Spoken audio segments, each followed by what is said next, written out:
No niin, siitä seuraavalle käskijälle oiva mopo myyntiin.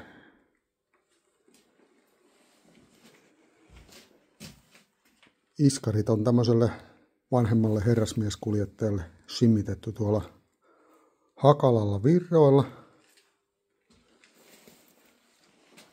Löytyy Kotarin orkkiskarjaraudat, niin ei tarvi sormia pelätä. Sitten meillä on tangon sisään asennetut kahvan lämpärit. Ei seilaa johdot tuossa tiellä.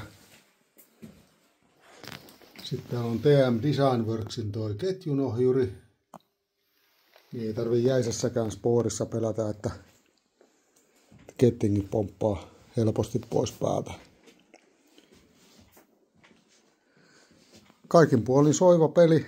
Vanteellakin on vähän ajettu, kun mulla on talviajoon toiset vanhat vanteet.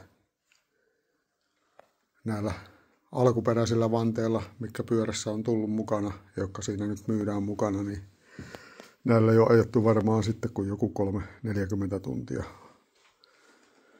Voi olla, että suurempi osa ajosta on ajettu meikäläisen hörpötyksissä, niin talvispooria, että kesällä ei paljon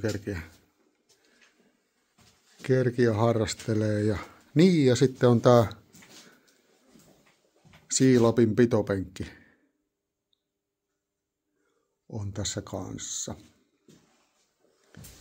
Ja sitten jos haluaa, niin mulla on tossa pykälää korkeampi penkki sitten on tossa kanssa tarvittaessa myydä mukaan, jos on vähän pisempi kuljettaja, että mä oon itse käyttänyt kesällä pari senttiä korkeampaa penkkiä.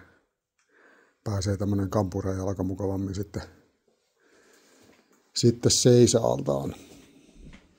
Ei muuta kuin ostohousut jalkaan ja kaupoille.